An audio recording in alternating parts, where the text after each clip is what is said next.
second year R4Rs, so birthday, pretty cool. When I started it, I didn't really know what to expect, just knew to get something going. But if you told me that this would be after 2 years, I'd like to believe you, but I don't know if I would have. The effort that you guys do to come here, not only, we've said it before, it validates the message of resilience. So when somebody sees it and then we champion that message, it just puts it in their head that it actually works. So you guys rocking up every week adds to that. But also, without the message, R4R is like a really great event. Every week it's just Wednesday night, get over hump day, have a beer, have a run, have a chat, someone new, someone old, doesn't matter. So you guys adding to that, I think you deserve a round of applause for yourself because it makes a big night. And then I guess finally, without Benny A, Google the Doc, Shooter, they put on such a great atmosphere for us to sort of propel R4R, and they've been so supportive ever since we started, and R4R will be a shadow of itself without these guys and girls. So a big round of applause for the Doc, because we're very thankful. Now as the rain comes down, we'll get into it, but we've got the drinks and the food sponsored by Schroeder's, the Doc, and I think Great Northern. So for those that are sweaty and stinky, maybe like myself, I've got a deodorant station just here. We've got Lynx Africa, so that's the best smelling one. But anyway, now that it's coming down, 3 or 6 kilometres, bottom of Kings or Commonwealth, back here in about half an hour or so.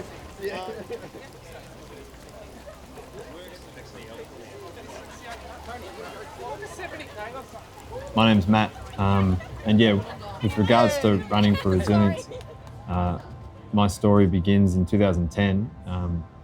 I was with my best mates and we just finished travelling a Kentucky tour and making our way through Eastern Europe, and found our way to the Netherlands, where we're at the Heineken Brew Museum.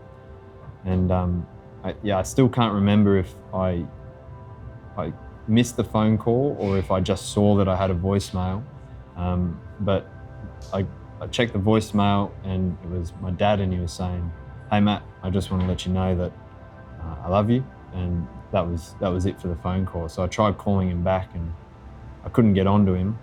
So I left a message of my own and sent him a text. And whilst it was a bit out of character, we were a family that always said that we loved each other, so it was fairly within the realms of what was normal. 2 or 3 days later, we were in London and I got a missed call from my mum while we were asleep. And she was like, "Hey Matt, I just need you to give me a call when you get a chance." And I gave her a call the next day and I said, "Hey, Mummy, what's up?" And she's like, "Matt, it's your dad. He's killed himself."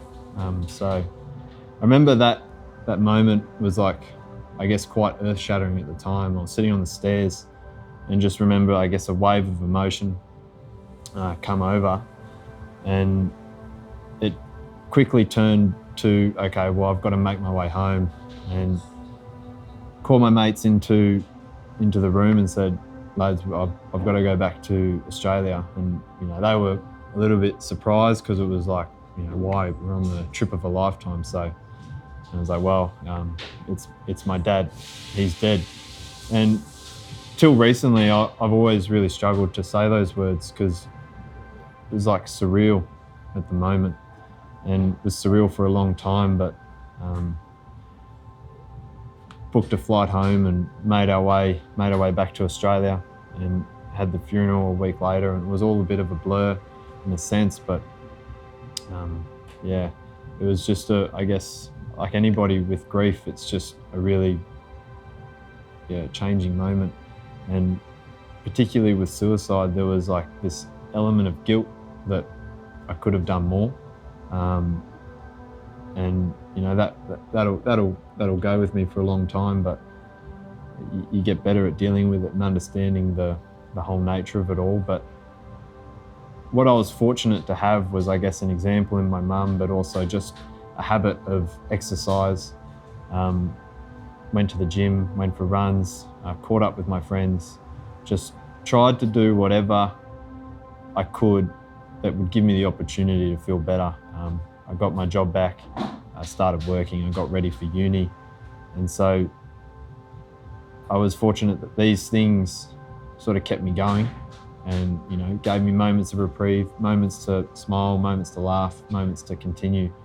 But I guess naively so, I didn't really address most of it because it kind of became a approach that, you know, if I can do these things to make myself feel better, I can avoid pain.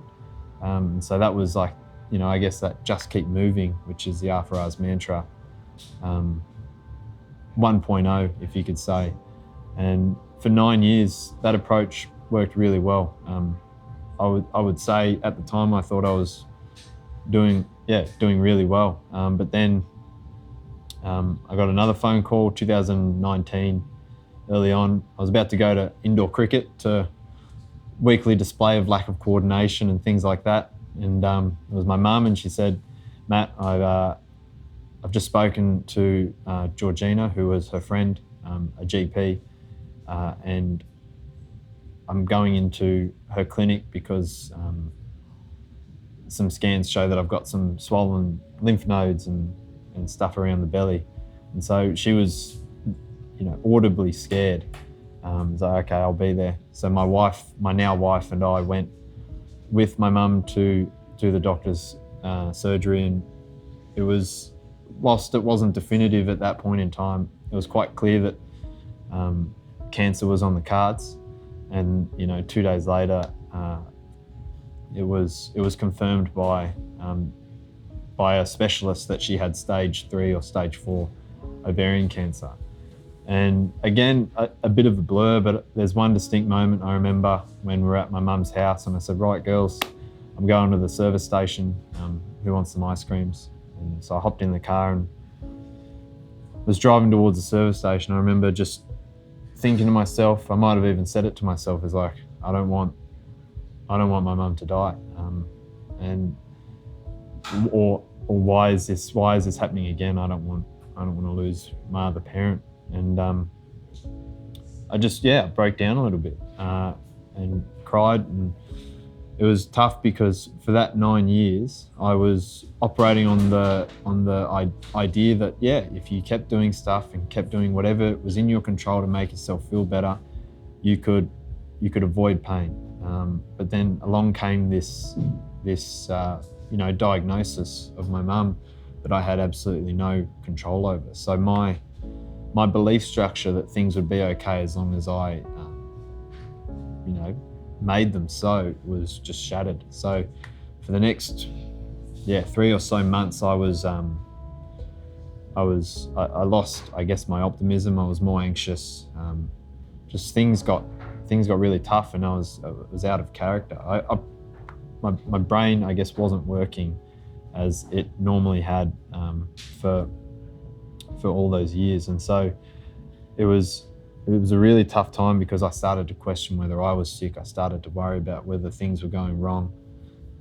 And throughout all this kind of anxious and irrational behavior, I was also aware of kind of what was going wrong. And so perhaps that was the most frustrating part, was it was like I was sitting in the passenger seat watching the driver do all the wrong things.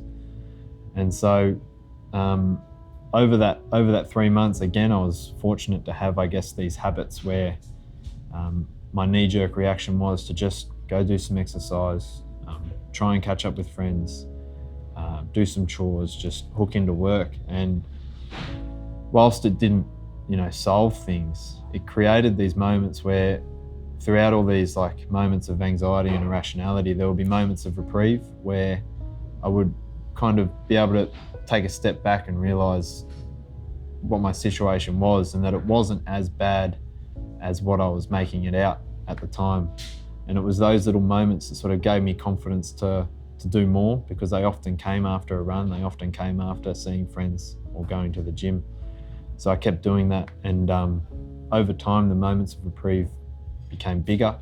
The understanding of my situation became clearer, and it was just one of those things that through time things did get better in a sense. And so when I came out of that tough period, it was there was like this sense of clarity and this sense of understanding that, okay, I understood that, yes, these just keep moving principles were there. These things can make you feel better, but you have to understand that life can kick you in the teeth and it's horrible, but there is strength in what you can do or how you can react. And it's a tried and true method, and I think it's a message that's out there quite regularly, but it's just something that I felt very much so. And for whatever reason, I guess, I think it was a saying that stuck with me, is if you find your weakness, you can find your purpose. And I remember I was on a run one day and I just decided that this is how I kind of wanted to impact my immediate community, and maybe larger, we'll see. But I had something that worked for me that I think could have maybe prevented my dad's suicide, but can also help people going through other traumas or other sad situations. So Running for Resilience came into being because of basically alliteration with the letter R. And it was maybe 4 weeks in where I was going to initially run a marathon. It was going to be somewhat self-driven, that I came across an article from Ben Alexander, owner of the Dock, about parkrun, and how he mentioned that when he lost his grandma and retired from rugby, he lost 2 pillars in his life. And it resonated with me, with that pillar of belief that everything will be okay as long as you can do whatever it is to be okay. And so I reached out to him. I knew he owned the Dock, and I said, hey, I just want to do a weekly run. I think community underpins a healthier mental health landscape. So what do you reckon? Within 40 minutes or an hour or so, he'd responded saying, yep, let's do it. We organised a meeting, and we decided, every Wednesday at 6 p.m. we'd go for a run. And through that, putting the message out there, and message of resilience and just keep moving, and understanding that life can be tough, but it's ultimately how you go about it and what you can do to make yourself feel better and get through it. It was such a widespread message that people already implemented in their everyday life, and it resonated so far that the group just kept on growing, and the discussions had with so many people validated my own opinions of resilience and just keep moving, because I was hearing the same exact conclusions despite varying scenarios from other people. And I guess, in hindsight, I certainly needed that sharpening of the tools, because in February this year, so about a year and 9 months after my mum was diagnosed, she started her, about a year after my mum was diagnosed, she started a steep decline into, I guess, the throes of cancer. And so she wasn't eating, and it became quite apparent that she was going to pass from this disease. And my son was going to be born within weeks of this kind of revelation. And again, I was faced with this, I guess, unexpected life event. And I think I dealt with it comparatively well, because I had this validated mindset of resilience, and okay, I'll keep exercising, just so I can, when I visit the hospital, I've got a clearer mind, I'm calmer. With a new baby in the house, I've just got more ability to deal with the yo-yo of emotions of supreme joy, and then imminent loss of my mum. So it was that just keep moving mindset really helped me through that phase, especially when it got to the point, I think it was about late January, where we had to discuss with the doctor about voluntary assisted dying with my mum. And she she looked me in the eyes and she said that she wanted to die. And it's a strange thing when you've had this huge movement of preventing you know, taking your life to then getting your mum telling you that she wants to die because she's lost a bit of hope. And maybe it's why I was able to say the words without choking up about "it's my dad, he's dead," is because I think the words that I spoke to my mum was like, if this is what you want to do, then I don't want you to die, but I'm 100% in your corner. And so, again, you know, a week later, she'd passed away, and again, it was just a really fatiguing time because I had the new son, which was the best thing ever, but I'd also had, you know, the death of my mum, and I guess the connection to my other family. You know, grandparents and things like that, all that knowledge goes with them. And but I just have to say that going through it all and making sure that I kept exercising, I kept doing chores, I kept working, I kept seeing my friends, I kept, I guess, verbalizing what I was going through to those significant people in my life. It helped me navigate it much more safely than I would otherwise. And it just hits home that message that if you're going through something tough, these things won't provide you a solution, but they certainly will give you a foundation to help you tackle it and get through it, where you will be stronger for it. You'll be proud of yourself for overcoming it, and ultimately you'll be better for the experience. So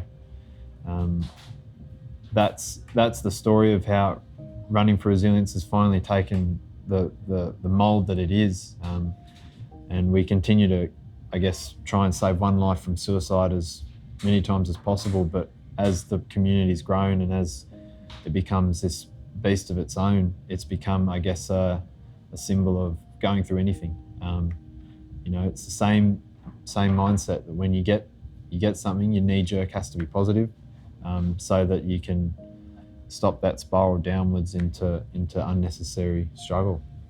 Yeah. No matter what you're going through, whether it be now or in the future, things will get better, either by factor of time or objectively, and you will be proud of yourself for sticking it out and doing whatever you can to make yourself feel better or give yourself the opportunity to feel better. And whilst it might not be what you want to do, I promise you that if you just get up and do something that adds value to your life or gives you energy, it will add to your situation and make your life better comparatively. It's painfully simple. It's like something that you can't really comprehend during the throes of a struggle, but in hindsight, you'll be thankful that you did, you'll be proud of yourself, and you'll be stronger for it.